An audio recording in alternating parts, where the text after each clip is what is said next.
Welcome back दोस्तों। बहुत लोगों ने इस मूवी की रिक्वेस्ट करते आ रहे हैं, so finally this movie is here. Movie का नाम है अज्जी, जो 2017 में रिलीज हुई। उसी तरह एक रिवेंज ड्रामा मूवी है।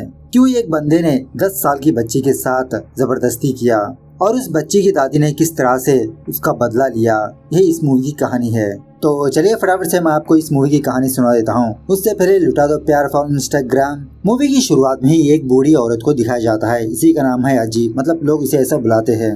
अज्जी का मतलब है ग्रैनी, जो बहुत देर से अपनी पोती मंदा को ढूंढ रही होती है।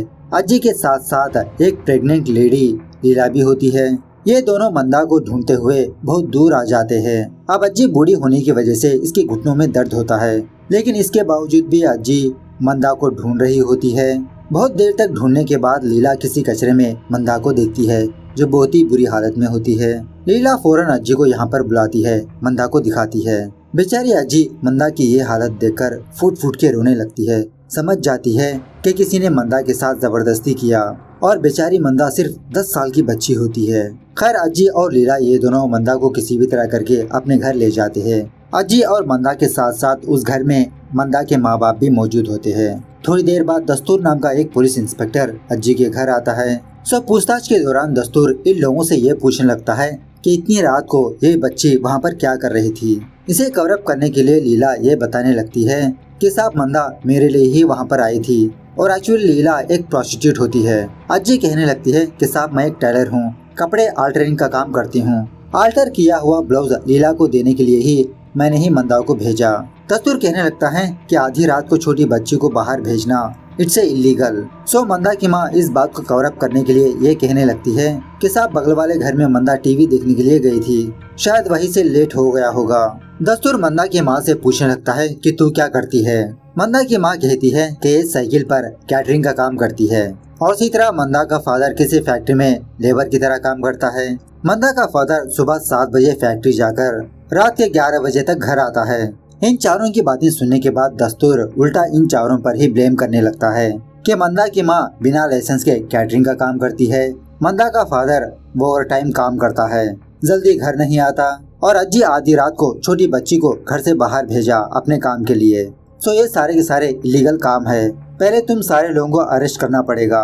उसके बाद दस्तूर इन लोगों से ये पूछने लगता है कि तुमको कैसे पता चला कि मंदा का RAP हुआ। लीला कहने लगती है नहीं साहब मंदा का RAP ही हुआ, मैंने खुद देखा। लेकिन इसके बावजूद भी दस्तूर इन लोगों की बातों पर भरोसा नहीं करता। दस्तूर जबरदस्ती मंदा के प्राइवेट पार्ट को चेक करने लगता है। बेचारी मंदा हिल भी नहीं पा रही होती। ऐसी हालत में मंदा को सताने लगता है, उन लोगों से उठपटांग से सवाल करने लगता है। उसके बाद दस्तूर मंदा से सवाल करने लगता है कि क्या हुआ, क्योंकि विक्टिम का तो स्टेटमेंट चाहिए। बेचारी मंदा बात नहीं कर पा रही होती, इसके मुंह से बात ही नहीं आती, लेकिन बहुत ही हिम्मत जुटाकर कहने लगती है कि इसके साथ वो काम किसने किया इसको पता नहीं, लेकिन वो बंदा काला चश्मा लगाता है, बस यही मुझे पता है। यह सुनने के बाद लीला पहचान लेती है कि वो जरूर दावले हो सकता है। अब इसका नाम सुनने के बाद भी दस्तूर शॉक में रह जाता है, क्योंकि दावले एक विधायक का बेटा होता है। सो दस्तूर इन लोगों से कहने लगता है कि मैं कल सुबह डॉक्टर को ले आऊंगा, वो डॉक्टर मंदा का ट्रीटमेंट करेगा। अज्जी कहने लगती है कि अब तो क्रिमिनल का नाम पता चल गया ना, आप उसे अरेस्ट करोगे। दस्तूर कहने लगता है हम उसे अरेस्ट तो कर लेंगे, लेकिन उससे पहले आप लोगों को अरेस्ट करना होगा।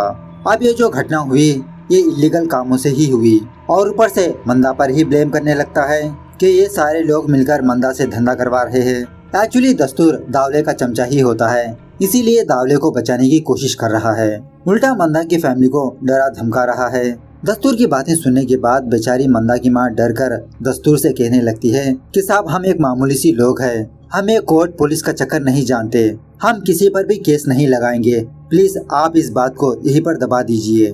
दस्तूर भी कहने लगता है कि दावले एक बहुत बड़ा पॉलिटिशियन का बेटा है, अगर उसे पता चला कि आप उस पर केस ठोकेंगे तो वो अपने पॉलिटिकल पावर से तुम सारे लोगों को मार देगा। इस तरह से दस्तूर उन सारे लोगों को डरा धमकाकर वहाँ से चला जाता है। खैर और थोड़ी देर बाद लीला अज्जी को घर से बाहर लाकर किसी पोस्टर में दावले की फोटो दिखाती है। अज्जी से कहने लगती है कि इसी का नाम है दावले, ये बहुत बड़ा आदमी है अज्जी, इसे हम जैसे छोटे लोग कुछ भी नहीं कर सकते। उस जगह पर हर रोज दावले अपने दोस्तों के साथ शराब पीते रहता है, गलती हमारी मंदा की ही है, उसे उस तरफ जाना नहीं चाहिए था। खैर और थोड़ी देर बाद अज्जी उसी पोस्टर के पास आकर दावले की फोटो काट के मंदा के पास ले जाती है। उस फोटो को मंदा को दिखाती है। पूछने लगती है, क्या इसी बंदे ने तुम्हारा ये हाल किया? बेचारी मंदा दावले की फोटो देखते ही डर के मारे सुसु करने लगती है।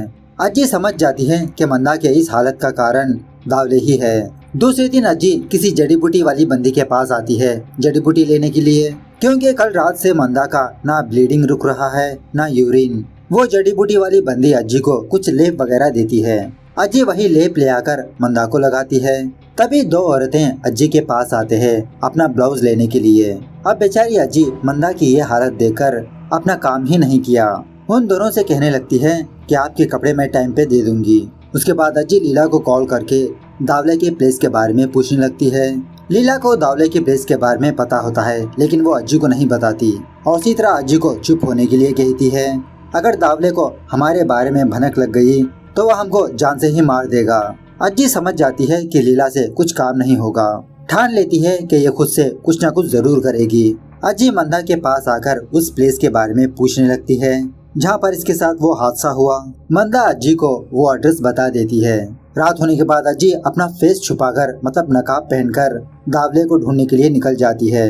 घुटनों में दर्द होने की वजह से बेचारी अज्जी रुक रुक के चलती जा रही होती है। इस तरफ दस्तूर एक डॉक्टर को मंदा के घर लाता है।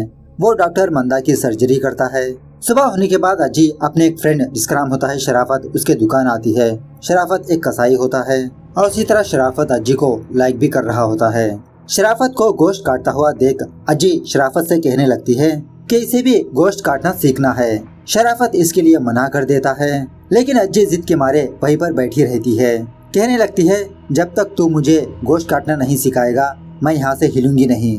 बहुत देर के बाद मजबूरन शराफत अज्जी को गोश्त काटना सिखाने लगता है। हर रोज सुबह सवेरे अज्जी शराफत की दुकान आती। शराफत अज्जी को मुर्गी बकरा काटना सिखाने लगता है और काटे हुए गोश्त को अज्जी दुकान के बाहर आकर कुत्तों को खिला देती है। खैर जब अज्जी अपने घर जाती है तो मंदा की हालत में सुधार ही नहीं होता। मतलब मंदा को अभी भी ब्लीडिंग हो रही है। थोड़ी देर बाद एक औरत अपना ब्लाउज लेने के लिए अज्जी के पास आती है। जब तक अज्जी ने इसका कपड़ा सी दिया था उस औरत को उसका कपड़ा दे देती है। वो औरत कहने लगती है कि अज्जी मेरे पास सिर्फ 30 रुपए है। अज्जी कहने लगती है कि लास्ट टाइम भी तुमने यही बात कही। लास्ट टाइम भी इस औरत ने अज्जी को कम पैसे देने की कोशिश की थी, लेकिन मंदा उस औरत के पास से कपड़े छीनकर सारे पैसे उधार के साथ वसूला। लेकिन इस बार बेचारी मंदा बिस्तर के हवाले है। यही सोचकर बेचारी अज्जी बहुत दुखी होने लगती है कि इस बार भी मंदा ठीक ठाक होती तो सारे पैसे वसूल लेती। खैर उसी रात अज्जी दोबारा दावले को ढूंढते हुए दावले के प्लेस जाती है। एक्चुअली अज्जी दावले के एक्टिविटीज को ऑब्जर्व करती रहती है। समझ लिया था कि पुलिस से कुछ काम नहीं होने वाला, यही मंदा का बदला लेगी। इस तरफ दावले के पास उसका असिस्टेंट उमेश आता है। उमेश दावले को दारू देते हुए कहने लगता है कि भाऊ मैं आपके लिए एक जबरदस्त आइटम लाया हूँ, प्लीज एक बार देख लो। दावले पहले तो मना करने लगता है, कहने लगता है कि मूड नहीं, लेकिन उमेश दावले को जबरदस्ती करने लगता है कि भाऊ प्लीज एक बार देख लो। जब दावले उस आइटम को देखने के लिए जाता है तो वो एक्चुअली लड़की नहीं बल्कि एक पुतला होता है, लड़की का पुतला। उमेश कहने लगता है कि भाव आप इसके साथ जो भी करना चाहते हो करो, ना चिल्लाएगी ना केस रखेगी। सो दावले उस पुतले का बहुत ही बुरा हाल करते हुए उस पुतले के साथ ही कांड करने लगता है और ऊपर से उमेश भाई साहब इसकी वीडियो बना रहे होते हैं। अब दूर से ये सारी चीजें अज्जी देख रही होती है, समझ लेती है कि ये दोनों कितने घटिया लोग हैं। खैर दूसरे दिन दस्तूर दावले के घर आता है उसी मंदा के केस के बारे में बात करने के लिए, लेकिन उमेश दस्तूर की बेइज्जती करने लगता है, कहने लगता है कि अपने शूज बाहर छोड़कर आओ एक्सेट्रा एक्सेट्रा।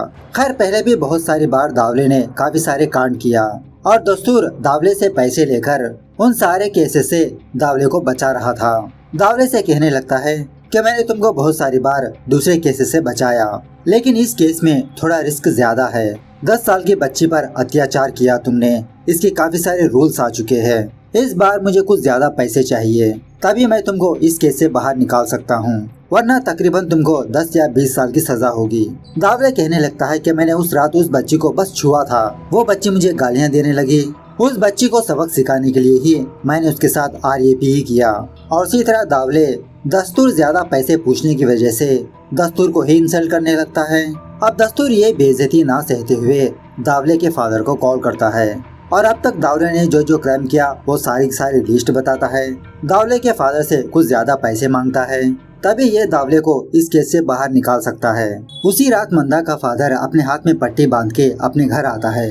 घर वाले पूछने पर मंदा का फादर कहने लगता है कि फैक्ट्री में काम करते समय मशीन में इसके 2 उंगलियां आ गई, जिसकी वजह से इसके हाथ की दोनों उंगलियां टूट गई। और इसी तरह फैक्ट्री के ओनर्स ने मंदा के फादर को काम से निकाल दिया, क्योंकि मंदा का फादर अब काम नहीं कर सकता। यह सुनने के बाद घर के सारे लोग बहुत दुखी होने लगते हैं। उसके बाद अज्जी मंदा के पास आकर उसके घाव पर मरहम लगाती रहती है। बेचारी मंदा बहुत ही मासूमियत से अज्जी से पूछने लगती है कि अज्जी, क्या अब मैं बड़ी हो गई हूँ? तुम्ही ने कहा था ना कि जब खून निकलेगा तब मैं बड़ी होंगी, तो अब मुझे खून निकल रहा है ना, क्या मैं बड़ी हो गई हूँ? बेचारी मंदा को पीरियड्स के ब्लड में और इस ब्लड में फर्क ही नहीं पता होता। मंदा की मासूमियत को देखकर बेचारी अज्जी बहुत दुखी होने लगती है। खैर उसी रात अज्जी दोबारा अपने चेहरे पर नकाब पहनकर दावले के प्लेस पर जाती है। उस वक्त दावले का फादर दावले के पास आकर बहुत बुरी तरह से मारने पीटने लगता है। इसी फ्रस्ट्रेशन में दावले लीला की एक फ्रेंड के साथ जबरदस्ती करता है, उसका बुरा हाल बना देता है। लीला अज्जी को अपने घर बुलाकर अपने फ्रेंड को दिखाती है कि इस लड़की ने मना करने के बावजूद भी दावले ने इसके साथ जबरदस्ती किया। पुलिस में कंप्लेंट करे तो भी फायदा नहीं, क्योंकि हम धंधे वाले हैं ना। दूसरी रात अज्जी लीला के पास जाकर अज्जी को अपने जैसा बनाने के लिए कहती है, मतलब लोगों को दिखना चाहिए कि अज्जी एक प्रोस्टिट्यूट है। और अज्जी लीला से कहने लगती है कि तुम फटाफट से इस गांव को छोड़ के चले जाओ। अब मैं जो काम करने वाली हूँ इसकी वजह से तुमको नुकसान हो सकता है, शायद पुलिस तुम्हें ढूंढेगी, वो लोग तुमको ढूंढेंगे। ऐसा कहते हुए अज्जी दावले की तलाश में लग जाती है। दूसरी तरफ दावले किसी दारू की दुकान के पास आकर जबरदस्ती दारू छीनने लगता है। दावले जब दारू लेकर वहां से जा रहा होता है, अज्जी भी दावले के पीछे पीछे जाने लगती है, फॉलो करने लगती है। सुनसान एरिया में जाकर अज्जी दावले को बुलाने लगती है, अपनी बातों से दावले को सेड्यूस करने लगती है। दावले अज्जी का ये हुलिया देखकर कहने लगता है कि तुम तो बूढ़ी औरत हो, आंटी हो, आज मेरा मन नहीं। लेकिन अज्जी दोबारा दावले को अपनी बातों से सेड्यूस करने लगती है। दावले अज्जी की बातों में आकर अज्जी को किसी सुनसान प्लेस पर लाता है और अज्जी को माइंड ब्लोइंग जॉब करने के लिए कहता है। अज्जी माइंड ब्लोइंग जॉब करने के बहाने से एक कैंची लेकर दावले का नुन्नू ही काट देती है, वो भी जड़ से। अज्जी यहीं पर बस ना होते हुए उसके जख्म पर मिर्ची लगाने लगती है। दावले दर्द के मारे तड़पता हुआ अनकॉन्शियस हो जाता है, बेहोश हो जाता है। अज्जी दावले का प्राइवेट पार्ट किसी कुत्ते को खिला देती है। अब कुत्ते को क्या पता वो नुन्नू इंसान का है या बकरे का, सो वो कुत्ता मौज करने लगता है। इस तरह से अज्जी अपनी जान पर खेलकर मंदा पर हुए अत्याचार का बदला लिया। हालांकि अज्जी एक बूढ़ी औरत है, बेचारी ज्यादा दूर चल नहीं सकती, फिर भी अज्जी ने ये काम कर दिखाया। इस तरह से ये इंस्पिरेशन मूवी यहाँ पर दी एंड होती है। तो मूवी कैसे लगी कमेंट करके बताना जरूर। मिलता है अगली वीडियो में, तब तक take care, bye bye, see you soon.